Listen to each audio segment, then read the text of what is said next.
Nice. Dang. Hey guys, thank you so much for clicking on the video. I'm finally back from Canada. Just got back yesterday. We're going to have some sweet videos coming, so be on the lookout for that. Be sure to drop a like because that is one quick and easy way where you guys can really help out the channel. Be sure to comment down below. I love interacting with you guys down there. Well guys, good morning, good afternoon, and good evening to all. Welcome to Hartung Family Farms, and today I forgot my boots at home, so I don't run home. But it's 1:30 right now. Just got off work not too long ago. Going up to the farm. Probably going to take a load to Cedar Rapids. We're hauling manure. We're ripping out concrete out in the back. And I believe Pat's spraying. So we got a lot going on. Let's go check it out. Kind of hard to see it, but there's a chopper. A spray helicopter buzzing around. Neat. There's his tender right there. It's just a flatbed trailer, gooseneck, pulled by a truck. The helicopter lands close to the field, fills up, goes out and sprays some more. It's actually a really neat system. And the spray helicopter should be going up to our place in Bellevue here soon. At least I hope so, because we need some fungicide on the Bellevue farm for the first time ever, I think. Ah, it's better. Get the hat on. Yeah, you can really hear that helicopter when it's flying around. It's loud. This truck is still for sale. I don't think the chassis is worth much, but this box is pretty good shape. No cracks, nothing. It's an aluminum box. Hydraulics work good. We haven't used it in a while, but it's probably been 10 years since this thing's been used. I'm trying to see who built this box back in the day. I'm trying to figure out where I'd find that. Thought I'd see it around here somewhere. Basically, this truck sat here for a while, and eventually this front tire blew and kind of messed up the front end, but for the most part, it's in good shape. I don't know who made this. Camp and Hide. That's what's on the ladder there. The ladder to get up. I don't know who made this box. Maybe Camp and Hide, Nap and Hide, whoever it is. Alright, let's go see what's going on. I gotta drop my jeans off. I got a hole in them. Grandma bless her heart's gonna sew them for me, and then let's go check on the truck. That's always getting loaded next door. This time of year, cleaning out, we're all cleaning out grain bins. Most of the grain bins are, for the most part, empty. We have 4 grain bins left to clean out. This is one of them. I can definitely tell we're cleaning out because there's not much grain flowing out of the auger. Because when you clean out a bin, you basically have to put what's called a sweep auger in there. That's what you guys saw in the last video card right here. But basically, once grain comes down and it can't go down to the sump anymore, there's basically just a cone around the outside. You got to put an auger in there, which basically takes the auger from that cone, goes around the ground, and just sweeps it all to the center. And that's a slower process than just gravity flowing out the sump. So it takes a little longer, but let's go check in and see how we're doing. That was a hot job, but we had all 4 of us, Brian, Pat, me, and Nathan, cleaning out that bin. I got here and shoot, it was already 2/3 done, so I just had the easy job. Plus with beans, we got a load of beans I'm going to take to Clinton to the ADM river terminal. And with beans, you're really going to have a mask on because bean dust is nasty. So I didn't go in there much. I went in there for about 10 minutes or so. Guess that door's locked. So we'll go ahead and load up, and I got to get going because I got 45 minutes to get down there. Well, here we are. Let's get rolling. It's hot out. It's 2:10 in the afternoon. I am sweaty. We don't have any AC in this truck, so we'll just have to make do. But let's head down to Clinton to the ADM river terminal. Here, let's go. Now remember, I float through gears. So I'll just go until I get up to RPMs. Float.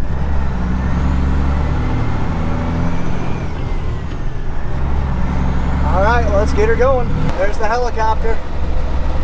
Helicopters are neat because they'll just bank straight up and turn around.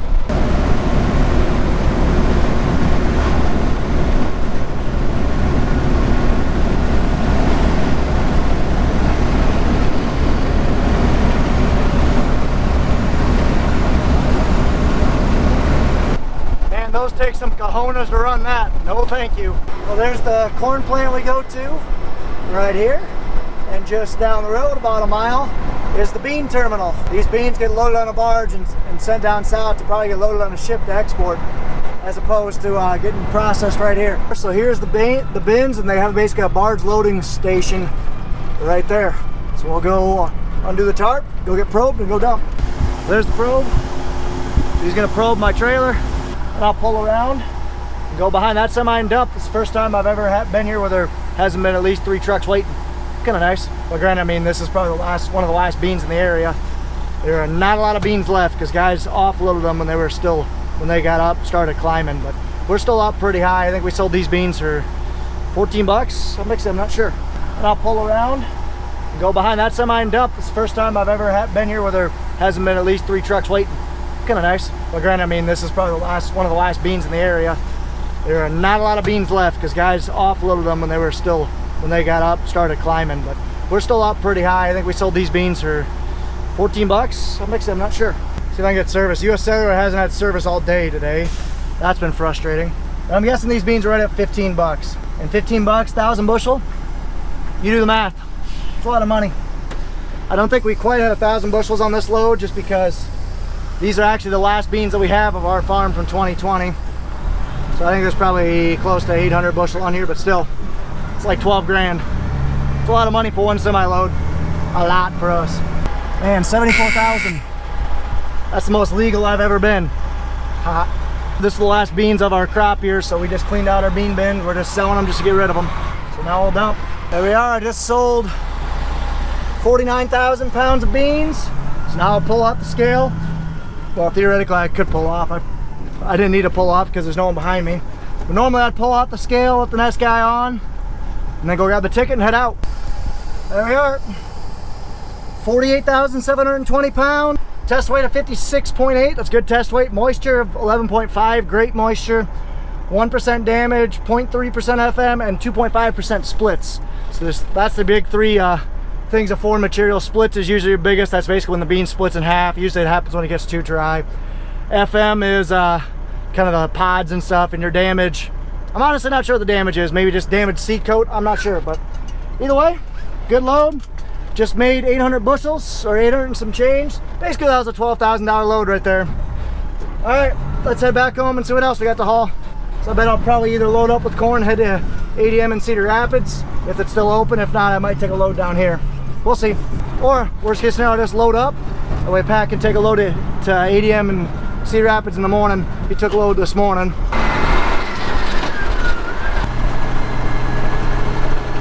Just pulling back in.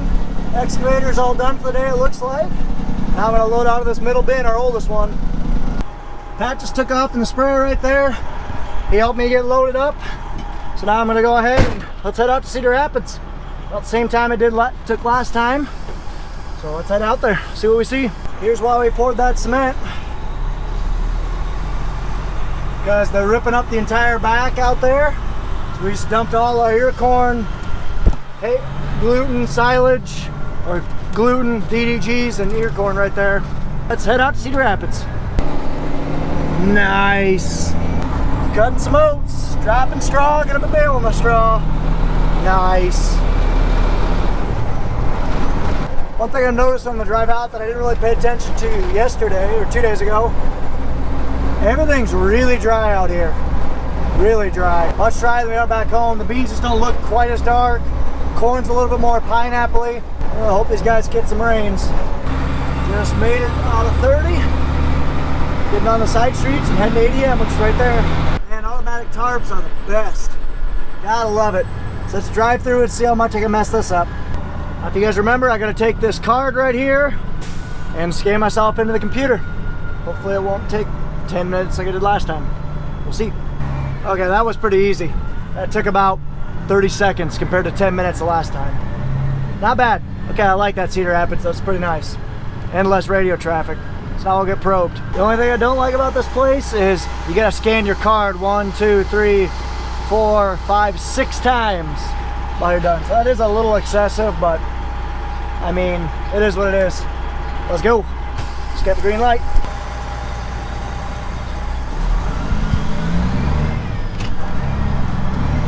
So you scan once before the probe check, once at the probe check. So I've already gone through those so far. They just grabbed a cross-sectional sample of my truck, so they'll grade that while I'm moving over to the dump pit. So now I'll go to the inbound scale, which is right over there. I'll scan again, they'll weigh me. And all the scanning does is basically attaching the data to my load. So the probe check will grade it, will attach that data to that load. My 2 weights and my dump will all be attached to that load. So we'll go ahead and get moving. Just scan my tag right at 80,000 as I always am. I'll get the seatbelt back on, wait for them to tell me where to go, which it says they're grading the sample, and after they grade it, they'll say probably 142 wet or wherever they want me to go, and I'll dump my grain. So that's scan number 3. Next scan will probably be at the guard shack before to get into the property. Oh, I'm actually on a CDR. Never mind, going to a different spot. We'll see if I have a 4th scan. I haven't been to this place yet in a while. Is this the CDR? What they call CDR? I don't know why they call it that, but this is the dry mill where I dumped at. The other video, card right here, if I already didn't link it, that was the wet mill. So they make dry products out of the corn here and wet products out of the one before. Now I can relax for a little bit. Looks like there's about 8 trucks in front of me. I'll chill for a bit. So yeah, like I said, we delivered to this place because there's quite a bit difference between Clinton and here. I think it was 50 cents, something like that. Maybe not quite that much, but it was quite a bit. We'll wait, chill, and then dump when we get a chance. Talk about gate service. Man, they opened it right up for me. Now I'm just waiting for the truck in front of me to dump. I'll scan, head in there and dump my load and head out. Just left.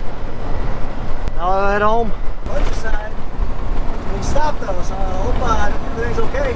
Man, a grain bin right there was just destroyed. This one was destroyed last year. The derecho must have really hit this place hard. Wow. About a half hour away from the farm, and there is a massive grain setup right here. They even have 3 Brent Avalanche grain carts on tracks you'll be able to see here right now. Dang, that is an operation there. Well, that John Deere 9500 got all that cut. Nice. So the cool part of this field right here, there actually used to be an old railroad track that went from I believe Sebula over to Delmer, or what I don't know, it went right through here, and you can clearly tell in the crops where that ground was because it's just been so compacted, and the topsoil has been removed and then put back for basically it was removed to put the tracks in, and then they put overburden back, so it's just not as good. But yeah, that's a cool thing about that field. But we're just about home. 5 minutes out, if that. Head home. Might have time to fill up the truck for tomorrow. If not, I'll probably just call it a day and go grab a bite to eat and head out. So one thing I noticed about this bean field right here, just in the last 2 days, it was standing really high. Now it's all laid flat. I'm guessing that the plants just got too tall, and they just the roots and whatnot couldn't support them. But that literally just happened the last couple of days. Any thoughts on why they did that? It is noticeable that the crop is falling over, like really noticeable. Any thoughts on that? That was our first planted bean, but that's still strange to me. So we just started helping Pat load the truck. I'm actually gonna take off or head up and go eat because Grandma's got my food ready. He's gonna load the truck for the morning. So tomorrow he's actually gonna go out to Cedar Rapids, drop that load of corn off, and then actually he's gonna jog about 10 miles north, grab a load of bean meal and take that back. I actually think we should do that more. So instead of just deadheading with the hopper bottom to grab bean meal to come back, we get bean meal about once to 2 times a month max. So when we do that though, I think we should take a load of corn or beans out there, drop it off. That way you're having your freight. So to me, I think it makes sense. I'm not the boss, but that's what I do. Kitty, kitty, kitty, kitty, kitty, kitty, kitties. Truck is just about loaded. Just getting to my car, and I need to bounce. Gotta head home. So hope you guys enjoyed the video. Be safe, stick around, more to come. Fall's coming soon. Have a good one, guys. Ta-da for now.